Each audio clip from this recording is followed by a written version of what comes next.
Assalamualaikum saudara sebangsa dan setanah air. Bagaimana kabar kalian semua? Saya doakan semoga kalian baik-baik saja. Diberi kesehatan dan rejeki yang berlimpah. Amin. Buat kalian yang baru masuk channel ini, selamat datang. Dan pantengin terus ya, karena saya akan update setiap hari insya Allah. Buat kalian yang suka konten saya, silahkan subrek dan like ya. Percayalah, subrek itu gratis dan tidak akan merugikan kalian. Apalagi sampai masuk neraka. Tentu saja tidak.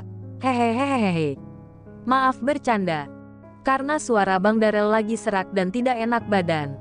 Jadi di video kali ini, Bang Darel tidak bisa menarasikannya sendiri ya guys. Mohon saudara-saudara sebangsa dan setanah air bisa mengerti. Terima kasih. Mari langsung saja kita lanjut ke ceritanya. Bab 26 Raja Abadi. Xiao Chen diselimuti cahaya yang menyilaukan, seolah-olah dia mengenakan baju zirah ilahi. Dia sama sekali tidak terluka. Diagram pemurnian ki pada lempengan batu kuno itu memang sangat misterius. Teknik mendalam itu melindungi tubuhnya, mencegahnya dari membatu. Dalam keadaan seperti ini, dia tidak mampu berlama-lama dalam pertempuran. Tubuhnya diselimuti cahaya redup saat dia melayang ke langit, seperti burung yang terbang di udara, dan mendarat di sebuah pohon kuno yang besar. Zhao Liner dan Guluo bereaksi cepat, langsung bergegas maju. Para ahli di sekitarnya mengerumuni mereka, ingin bergabung untuk membunuh Xiao Chen yang masih hidup. Melompat ke udara, Guluo dan Zhao Liner bertukar pukulan dengan Xiao Chen, melepaskan semburan cahaya menyilaukan yang menghancurkan pepohonan di dekatnya, membuat ranting dan serpihan kayu berterbangan kemana-mana. Dengan kekuatan pukulan mereka, Xiao Chen mendarat di sebuah pohon raksasa, lalu melompat melintasi ranting-ranting ke kanopi pohon raksasa lainnya, melayang pergi seperti monyet yang lincah. Tepat saat itu, suara pecahan terdengar lagi. Ketiga patung es itu tiba-tiba runtuh, dan ketiga kerangka itu tidak terjebak sampai mati. Mereka berhasil melepaskan diri dari ikatan, mendapatkan kembali kebebasan mereka, dan dengan tenang serta terkumpul menusuk tiga orang di dekatnya. Kekacauan meletus di hutan. Perilaku ketiga makhluk undead itu menanamkan rasa takut pada beberapa pelayan. Namun, ketiga kerangka itu tidak terlibat dalam pembunuhan lebih lanjut dan segera melarikan diri ke kedalaman rawa, sama seperti Xiao Chen. Pingsan di hutan yang remang-remang itu, berdebar. Satu orang lagi pingsan dan tidak bisa bangun. Tidak bagus. Kabut beracun. Mundur cepat. Itu kabut beracun mayat. Alis Guluo terangkat begitu orang pertama jatuh ke tanah, dan dia bereaksi dalam sekejap. Diterangi cahaya bulan yang redup, kabut tipis terlihat naik dari rawa. Kekacauan meletus di rawa kematian saat semua orang melarikan diri dengan ketakutan, seolah-olah akhir dunia telah tiba. Kabut hitam berputar-putar, aura kematian menyebar, dan rawa telah menjadi zona mati. Mengingat tingkat kultivasi Zhao Liner dan Guluo, mereka mampu menahan napas dalam waktu lama, dan kabut mayat tidak dapat membahayakan nyawa mereka untuk sementara waktu. Namun, situasinya berbeda bagi yang lain. Semua orang sudah merasa pusing dan kehilangan orientasi, dan beberapa orang jatuh ke tanah dari waktu ke waktu. Ketika mereka keluar dari rawa, hanya 5 orang yang mengikuti Guluo dan Zhao Liner. Sisanya semuanya jatuh ke zona mati di belakang mereka. Wajah Guru pucat pasi. Ekspresinya sangat muram. Jika semua orang itu mati, dia tidak akan punya siapapun lagi untuk diandalkan. Sambil menggertakkan giginya, dia menoleh ke Zhao Liner dan berkata, "Tolong bantu saya, Yang Mulia. Masuklah ke rawa bersama saya dan bawa orang-orang itu keluar. Saya punya cara untuk memulihkan mereka." Zhao Liner masih terguncang, merasa bahwa Xiao Chen benar-benar sulit dihadapi. Dia tidak banyak bicara dan bergegas masuk ke rawa kematian bersama Guluo, membawa keluar semua orang yang tidak sadarkan diri. Di luar rawa, sekelompok besar orang tergeletak. Napas mereka hampir berhenti. Garis-garis hitam muncul di kulit mereka. Racun mayat telah meresap jauh ke dalam tubuh mereka. Penyucian suci. Saat Guluo mengeluarkan teriakan pelan, sebuah gulungan terbentang, dan cahaya putih susu, seperti tirai cahaya, menyelimuti ruang terbuka. Mereka yang menderita racun mayat mengerang, dan kabut hitam samar naik dari tubuh mereka, lalu mendesis dalam cahaya putih sebelum lenyap menjadi ketiadaan. Setelah gulungan penyucian yang sangat berharga itu digunakan, semua orang terbebas dari bahaya. Xiao Chen tidak menyadari bahwa Guluo memiliki benda penyelamat nyawa seperti itu. Saat ini, dia telah bersatu kembali dengan ketiga kerangka dan keluar dari rawa, memulihkan energinya ke arah lain. Kita sama sekali tidak bisa membiarkan dia lolos begitu saja. Wajah Guluo muram. Dia telah menderita kerugian besar hari ini, dan hatinya dipenuhi amarah yang meluap. Zhao Liner sedikit mengerutkan kening dan berkata, namun, penghalang alami berupa kabut mayat telah menimbulkan banyak masalah. Tidak apa-apa, aku masih punya satu gulungan lagi yang bisa digunakan. Setengah jam kemudian, setelah semua yang tergeletak di tanah pulih, Guru membentangkan gulungan dan mulai melantunkan mantra, usir kejahatan dan kegelapan, semoga cahaya ilahi melindungiku. Gulungan itu berubah menjadi abu, dan separuh dari orang-orang itu diselimuti cahaya suci. Tubuh mereka memancarkan cahaya redup yang menonjol di tengah malam. Separuh lainnya berada di luar jangkauan cahaya suci, tidak diberkati dengan perlindungan ilahi, dan dibiarkan di luar rawa untuk menunggu kedatangan mereka. Ketika orang-orang ini muncul di hadapan Xiao Chen, dia terkejut. Dia memimpin ketiga kerangka itu dan menyerbu rawa lagi. Namun, kali ini kabut beracun itu tidak berpengaruh pada mereka. Kabut itu menghilang secara otomatis saat menyentuh cahaya suci, dan tidak ada yang takut lagi dengan rawa maut ini. Guluo dan Zhao Liner memimpin kelompok itu dalam pengejaran tanpa henti, memaksa Xiao Chen dan ketiga kerangka itu untuk melarikan diri dengan putus asa, berulang kali menempatkan mereka dalam bahaya maut. Akhirnya, mengabaikan halangan ketiga kerangka itu, Xiao Chen menyerbu ke tengah rawa gelap, memperlambat langkahnya agar tetap sejajar dengan yang lain. Mengaung, tiba-tiba terdengar lolongan yang mengerikan dan menakutkan di rawa kematian. Lolongan hantu ini membuat bulu kuduk merinding. Suaranya yang menyeramkan dan menakutkan mencapai puncaknya. Rawa di depan tampak gelap gulita, dan sesosok mayat besar, setinggi sekitar 10 meter, samar-samar terlihat menjulang ke langit. Aura kematian terasa begitu kuat, seolah-olah seseorang telah memasuki neraka yang suram dan menakutkan. Mengaung, jeritan mengerikan lainnya menggema di tulang punggung, dan kegelapan tak berujung tiba-tiba muncul, sebuah semburan aura kematian. Kelompok yang mengejar Xiao Chen merasa ngeri ketika menyadari bahwa pancaran ilahi yang menyelimuti tubuh mereka telah padam dalam sekejap, karena aura kematian yang mengerikan telah menghancurkan pancaran ilahi tersebut. Tidak, mundur, itu Raja Abadi, teriak Guru. Suaranya bergetar. Semua orang ketakutan. Jiwa mereka hampir meninggalkan tubuh mereka. Raja makhluk undead, yang hanya muncul dalam legenda sepanjang sejarah, dan yang ketika ia tumbuh ke tingkat tertinggi, bahkan para dewa pun akan berubah warna. Semua orang berlari menyelamatkan diri. Hati mereka dipenuhi rasa takut yang luar biasa. Mengapa mereka bertemu dengan Raja Mayat hidup? Guluo memikirkan hal ini dengan rasa takut dan kesal. Tetapi ketika dia ingat bahwa ini adalah pulau kuno yang disegel, dia merasa lega. Meskipun Xiao Chen sudah agak siap, dia tetap terkejut dan merasakan merinding. Dia segera melarikan diri dari kerumunan. Pada saat itu, tiga kerangka tiba-tiba muncul entah dari mana, menyeretnya sambil bergegas melewati rawa yang gelap. Aura kematian yang tak berujung menyebar, dan anak buah Guru berjatuhan satu demi satu di rawa. Di belakang mereka, bayangan mayat yang menakutkan dan sangat besar mengikuti perlahan dalam kegelapan, dengan santai merenggut nyawa. Xiao Chen melirik sosok di kejauhan dan tak kuasa menahan napas. Dengan linglung, ia melihat sesuatu yang tampak seperti sepasang sayap besar yang membusuk di balik mayat setinggi 10 meter itu. Aura kematian menyelimuti dirinya, dan kegelapan tak berujung menghalangi pandangannya. Dia tidak bisa lagi melihat. Bab 27 Pembantaian di bawah cahaya bulan. Xiao Chen diam-diam bersukacita karena berhasil lolos dari tatapan Raja Abadi. Dan dia bersama ketiga tengkorak itu bergegas keluar dari rawa tanpa menoleh ke belakang.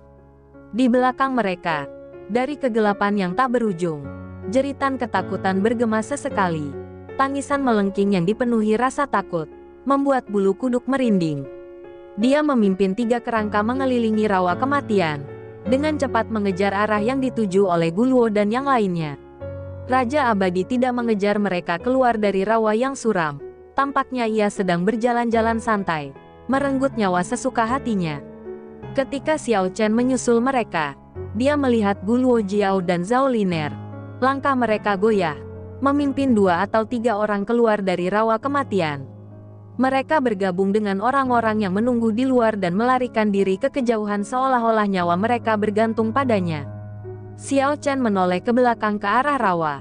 Sebuah bayangan mengerikan setinggi 10 meter tampak sedang mengunyah mayat di tengah aura hantu yang tak berujung. 2 pancaran cahaya hijau dingin dan menyeramkan memancar dari matanya, membuatnya tampak sangat menakutkan di hutan yang suram dan gelap. Mengaum, raungan yang memekakkan telinga mengguncang pegunungan dan hutan, dan energi kematian yang tak berujung melambung ke langit, menutupi bulan. Dalam keadaan linglung, sepasang sayap besar yang membusuk terlihat terbentang. Xiao Chen dan ketiga kerangka itu tidak menoleh ke belakang, tetapi berbalik dan mengejar Guluo dan yang lainnya ke arah mereka melarikan diri. Di sepanjang jalan, dia menemukan 2 mayat. Kematian mereka sangat mengerikan. Tubuh mereka terkikis hingga tak dapat dikenali oleh energi kematian, dengan banyak bagian yang memperlihatkan tulang putih mereka. Dia mengejar hanya sejauh 3 atau 4 mil sebelum berhasil menyusul kelompok Guluo dan Zhao Liner. Jelas bahwa Guluo dan Zhao Liner sama-sama terkena energi kematian, dan kekuatan tempur mereka jauh lebih rendah dari sebelumnya. Jika tidak, mereka tidak akan bisa disusul secepat itu. Ketika mereka melihat Xiao Chen memimpin 3 kerangka untuk mengejar, ekspresi semua orang berubah muram. Alis Guro langsung mengerut. Hari ini sangat membuat frustrasi baginya. Pertempuran telah mengakibatkan banyak korban, dan sekarang prospek kehancuran total membuatnya dipenuhi amarah dan penyesalan. Kekuatan tempurnya sangat berkurang. Energi mayat telah meresap ke dalam tubuhnya, dan jika dia tidak segera mengeluarkannya, nyawanya mungkin dalam bahaya. Zhao Liner sangat cantik, meskipun dalam keadaan yang menyedihkan. Pesonanya yang luar biasa tetap tak terbantahkan. Namun, ketika dia menatap Xiao Chen, matanya yang berkaca-kaca dipenuhi permusuhan. Dia tidak pernah menyangka akan mengalami kekalahan yang begitu menyedihkan padahal dia memiliki keunggulan mutlak. Tuan, mundurlah dengan cepat. Kami akan melindungi mundurnya Anda. 10 sosok menghalangi jalan Xiao Chen dan ketiga kerangka itu. Sementara 3 sosok lainnya melindungi Guluo dan Zhao Liner saat mereka mundur dengan kecepatan luar biasa.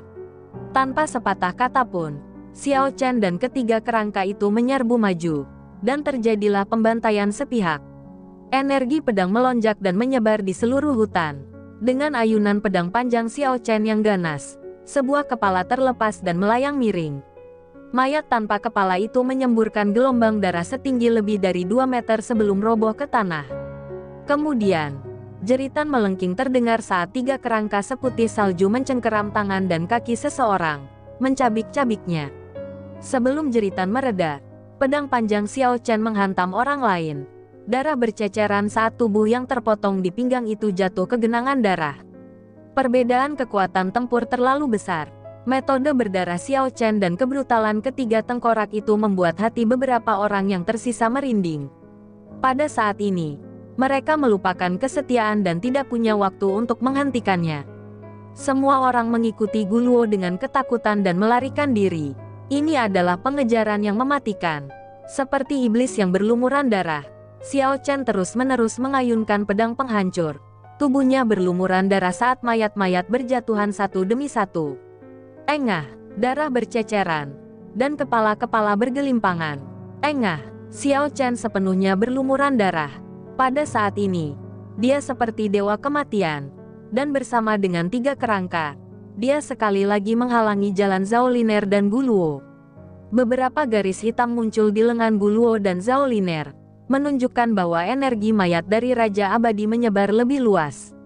Kini, hanya 1 ahli yang tersisa untuk melindungi Guluo. Penjaga itu tetap diam, menatap dingin ke arah Xiao Chen dan ketiga kerangka itu. Dengan suara, "Wosh!" sebuah pedang berapi diluncurkan dari tangannya, menyilaukan di malam hari. memiliki panas api dan ketajaman senjata dingin sekaligus. Saat ini, Xiao Chen tidak perlu lagi terburu-buru bertindak. Kekuatan tempur lawannya tidak sebanding dengannya. Dia saat ini memiliki keunggulan yang menentukan atas ketiga kerangka itu. Dia memandang ahli yang menggunakan pedang api itu dengan sangat terkejut dan bertanya, "Bagaimana kau melepaskan pedang api itu?" Pria itu mendengus dingin dan mengabaikannya. Karena tidak mendapat jawaban, Xiao Chen tidak marah. Dia menoleh ke Zhao Liner dan berkata, "Aku tidak ingin mempermalukanmu sebagai pemenang. Menurutmu apa yang harus kulakukan padamu?" Merasa tatapan Xiao Chen menyapu tubuhnya, Zhao Liner mundur selangkah. Sosoknya yang ramping bergoyang. Ia menyingkirkan ekspresi dingin dan acuh tak acuhnya, dan malah tersenyum tipis, sangat tenang dan terkendali. Lalu berkata, "Aku tahu betul pepatah, pemenang mengambil semuanya, tetapi masih sulit untuk mengatakan siapa pemenang akhirnya. Menyelesaikan ini, aku masih ingin bertanya, sebenarnya apa gulungan yang kau lepaskan itu?" Yang mengejutkan Xiao Chen, Guluo justru menjawab pertanyaannya dengan mengatakan, "Gabungan kuno antara mantra timur dan barat, serta penerapan sihir. Apakah pedang api juga merupakan penerapan dari jenis sihir ini?" "Bagus." Setelah menerima jawaban afirmatif, Xiao Chen mengangguk. Alam keabadian bahkan lebih misterius dari yang dia bayangkan. Dan dia hanya akan bisa memahami banyak hal setelah mengalaminya sendiri. "Guluo, maukah kau melakukannya sendiri? Atau haruskah aku yang melakukannya?" Xiao Chen mengarahkan pedang panjangnya yang berkilauan ke dada Guluo.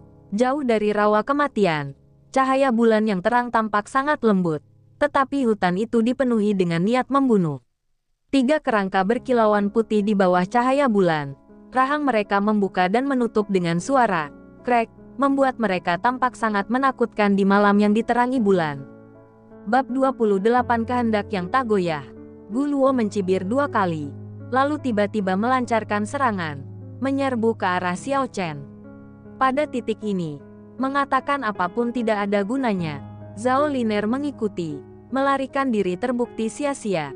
Satu-satunya cara untuk bertahan hidup adalah dengan menahan gempuran energi mayat dan membunuh Xiao Chen. 2 pedang panjang saling bersilangan dan menebas ke arah dada dan perut Xiao Chen. Pada saat yang sama, pria yang memegang pedang berapi juga menerjang maju.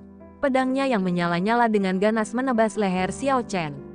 Pedang panjang Xiao Chen juga memancarkan cahaya yang menyilaukan, menyapu momentum serangan ketiga penyerang dengan gerakan yang kuat dan menyapu. Pada saat yang sama, 3 kerangka berubah menjadi 3 garis cahaya putih dan bergegas maju untuk menghadapi ketiga ahli di depan mereka. Jelas sekali, Zhao Liner dan Guluo diselimuti energi mayat, yang sangat melemahkan kekuatan tempur mereka. Bahkan ketika mereka bergabung, mereka berada dalam posisi yang kurang menguntungkan. Energi pedang melesat ke langit dari hutan. Xiao Chen berputar dan menebas ke belakang, melepaskan cahaya pedang yang menyilaukan yang mengenai tengkuk Zhao Liner. Rambut hitam panjangnya berkibar liar saat rambut sang putri kerajaan terputus di tengkuknya. Jika dia sedikit lebih lambat, kepalanya pasti sudah terpenggal. Zhao Liner ketakutan dan berkeringat dingin. Terlahir di keluarga kerajaan, dia belum pernah mengalami pengalaman seperti ini sebelumnya. Hampir saja tewas disabet pedang. Dan kedua tubuh yang terputus itu jatuh ke tanah yang berlumuran darah di hutan. Melihat Xiao Chen mendekat dengan pedang besi berlumuran darah, dan 3 kerangka mengapit mereka dari belakang saat mereka mundur, ekspresi Guluo menjadi ragu-ragu. Sementara alis Zhao Liner sedikit berkerut, tetapi dia tidak memiliki tindakan balasan. Kecantikannya yang memukau tidak lagi mampu mempertahankan ketenangan dan kedamaiannya. "Baiklah, sudah waktunya semuanya berakhir." Xiao Chen mengucapkan kata-kata ini dengan sangat tenang. Tetapi hal itu membuat Guluo dan Zhao Liner merasa sangat gelisah. "Wah!" mengaung. Tepat saat itu, tangisan pilu kera terdengar dari kejauhan.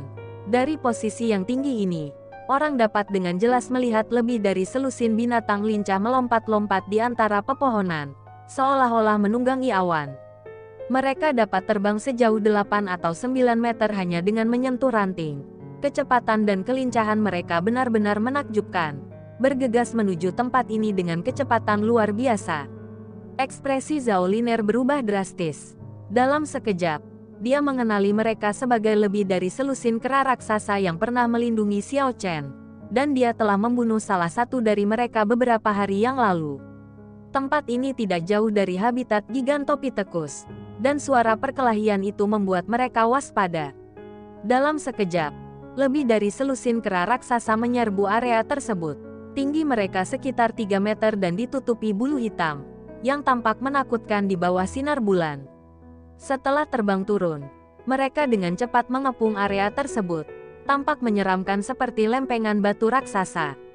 Di tengah-tengah berdiri seekor kera berlengan 4, bulunya yang merah darah berkilauan menyeramkan di bawah sinar bulan. 2 pancaran cahaya, seperti kilat dingin, memancar dari matanya saat ia menatap dingin ke arah Zhao Liner. Xiao Chen memanggil ketiga kerangka itu ke sisinya. Dengan munculnya lebih dari selusin kera raksasa yang penuh dendam, hasil pertempuran mungkin sudah dapat diprediksi tanpa dia perlu melakukan apapun. Namun tiba-tiba, cahaya yang sangat menyilaukan muncul di hutan, dan hamparan kilat yang luas saling berjalin, seperti jaring raksasa, menyelimuti sekitar selusin kera aneh itu. Dalam kekacauan itu, kecuali kera merah tua, semua kera raksasa lainnya tersambar petir. Tubuh mereka kejang-kejang dan tidak dapat bergerak. Bahkan kera merah tua pun goyah saat berdiri. Perubahan mendadak itu membuat semua orang bingung. Namun pada saat itu, seekor Pegasus kecil, putih bersih, halus seperti giok, dan berkilauan dengan cahaya redup, berubah menjadi seberkas cahaya perak dan melesat ke sisi Zhao Liner, membawanya pergi dalam sekejap. Peristiwa ini terjadi begitu tiba-tiba. Dengan raungan yang terdengar seperti guntur di bawah sinar bulan, kera raksasa berwarna merah darah itu berderak dan mengeluarkan percikan listrik saat ia terbebas dari kelumpuhan. Kemudian, ia melompat seperti orang gila dan mengejar unicorn kecil itu. Setelah beberapa saat, kera raksasa yang tadinya kejang-kejang di tanah pulih sepenuhnya dan kemudian mengejar mereka tanpa menoleh ke belakang. Semua ini terjadi begitu tiba-tiba. Kini hanya Guro yang berdiri sendirian di sana, tetapi dia tidak menunjukkan keputusasaan. Sebaliknya, senyum muncul di bibirnya. Xiao Chen merasakan ada sesuatu yang tidak beres dan meninggalkan jejak bayangan saat dia bergegas maju. Namun, dia sudah terlambat. Sebuah gulungan yang dibuka oleh Guluo mengangkatnya ke udara, membuatnya melayang tinggi di atas. Diri sendirian terlalu cepat jelas bukan ide yang bagus. Tentu saja, jika binatang suci unicorn kecil itu tidak datang, aku akan melarikan diri ketika benar-benar sampai pada situasi hidup dan mati. Bukankah semua yang terjadi sekarang membenarkan dugaanku? Bukankah lebih tepat untuk pergi sekarang? Mata Guluo tampak jahat saat dia menatap Xiao Chen dengan saksama. Xiao Chen tidak menunjukkan kemarahan, hanya berkata dengan dingin, "Kau bermain api, bukan hanya di awal, tapi sekarang juga." Sambil berbicara, dia membuat beberapa gerakan di udara, dan beberapa cahaya terang bersinar keluar, seolah-olah berubah menjadi tangan raksasa di udara, menyapu pedang panjang di samping mayat-mayat itu ke tangannya. Kemudian dia melompat ke udara dan terbang menuju kanopi pohon raksasa, dengan cepat memperpendek jarak antara dirinya dan Guro. Guluo berteriak ketakutan dan menunggangi gulungan terbangnya, melesat menjauh. Xiao Chen meninggalkan bayangan di puncak pepohonan yang menjulang tinggi, lalu bergegas menuju kanopi pohon lain yang bahkan lebih tinggi. Dia melangkah di puncak pepohonan, berubah menjadi seberkas cahaya dan mengejarnya selama puluhan meter, akhirnya mencapai kanopi pohon kuno tertinggi di daerah itu. Jarak antara dia dan Guluo menyempit dengan cepat, tubuhnya memancarkan cahaya yang menyilaukan, seolah-olah mendidih karena kecepatan yang berlebihan. Api menari dan berdenyut di tubuhnya seperti kobaran api yang mengamuk. Pada saat itu, dia dengan ganas melemparkan pedang panjang pertama di tangannya. Xiao Chen menyalurkan Yuan Qi paling murni ke pedang panjang itu, mengubah besi biasa menjadi esensi emas. Pedang panjang itu bersinar terang seperti pelangi, menembus langit malam yang damai. Engah, darah berceceran di udara, menyebarkan darah dalam jumlah besar. Guluo menjerit melengking saat pedang panjang itu menembus lengan kanannya, memutusnya sepenuhnya. Lengan yang terputus itu jatuh ke tanah, menghujani darah dengan deras. Bab 29 Anekdot tentang para dewa. Jeritan guro yang memilukan menggema di langit. Rasa sakit yang luar biasa membuatnya sulit menjaga keseimbangan di udara. Gulungan itu membawanya terhuyung-huyung ke depan, dan bahkan tampak seperti sedang turun. Xiao Chen melangkah di atas puncak pohon, melompat dari satu kanopi pohon ke kanopi pohon lainnya. Tubuhnya berubah menjadi bayangan samar. Setelah mengejar sejauh puluhan meter, dia melemparkan pedang keduanya. Pedang panjang yang mempesona itu berkilauan terang, menghantam guru seperti bintang jatuh yang melesat melintasi langit, meninggalkan jejak cahaya yang panjang. Engah, darah berceceran di mana-mana. Pedang kedua menebas. Pedang itu menembus tepat ke dada dan perut Guluo, hampir membuatnya tertancap di tanah. Jeritan mengerikan menggema di udara. Bercak-bercak darah panjang berjatuhan dari langit, dan Guluo yang terluka parah, diambang kematian, berusaha sekuat tenaga mengendalikan gulungan itu, terbang cepat ke kejauhan. Di bawah cahaya bulan yang terang, Xiao Chen berdiri di atas puncak pohon, mengeluarkan raungan panjang sementara rambut panjangnya bergoyang liar, matanya tajam seperti pedang. Pertempuran malam ini akhirnya membalikkan keadaan, memungkinkannya untuk melampiaskan amarahnya dan mengakhiri hidupnya sebagai seorang pelarian. Raja Qin Guang, Raja Yama, dan Raja Reinkarnasi memanjat ke puncak pohon dan datang ke sisi Xiao Chen. Di bawah sinar bulan, ketiga kerangka seputih salju itu menatap bulan yang terang di langit, dan cahaya jiwa mereka terpancar dari kepala mereka, seolah-olah mereka sedang mengingat sesuatu. Di paruh kedua malam, raungan binatang buas berhenti, dan pegunungan serta hutan menjadi sangat sunyi. Cahaya bulan yang lembut menembus pepohonan, seperti bulu-bulu putih bersih yang besar, menciptakan pemandangan harmoni dan ketenangan. Xiao Chen duduk bersila di puncak pohon. Cahaya bulan, yang dipandu oleh Xuan Gong yang sedang ia latih, mengalir perlahan seperti riak di air. Cahaya suci yang samar berputar di atas puncak pohon, membuat tempat itu sangat tenang dan damai. Setelah pertempuran sengit, tubuh Xiao Chen sangat lemah. Energi cahaya bulan murni terus diserap, mengisi kembali energi vital tubuhnya yang hampir habis. Ketiga kerangka itu juga diam-diam memurnikan kristal yang diberikan kepada mereka oleh Xiao Chen. Kerangka putih salju mereka semakin berkilau, terutama tengkorak mereka, yang menjadi jernih dan tembus pandang berkat cahaya jiwa mereka, seolah menunjukkan tanda-tanda akan menjadi seperti giok. Malam ini terasa damai dan tenang. Saat bintang-bintang memudar dan timur mulai bersinar dengan warna merah samar, fajar pun tiba. Di hutan purba yang sunyi, burung-burung adalah yang pertama bergerak. Kicauan merdu mereka terdengar jernih dan menyenangkan, diikuti oleh raungan binatang buas. Xiao Chen diselimuti cahaya kabur. Dengan beberapa burung berkicau dan melompat-lompat di sekitarnya, dia telah menyatu dengan alam. Ketika dia membuka matanya, burung-burung itu terbang ketakutan, dan dia merasakan gelombang energi mengalir melalui tubuhnya. Cahaya cemerlang mengalir terus-menerus di kulitnya.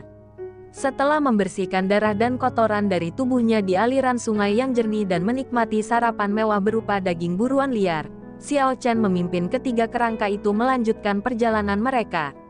Kawanan gajah yang berlari kencang, macan tutul bersayap yang agung, kelabang emas raksasa sebesar ember, dan Raja Harimau berkepala tiga sebesar gunung kecil.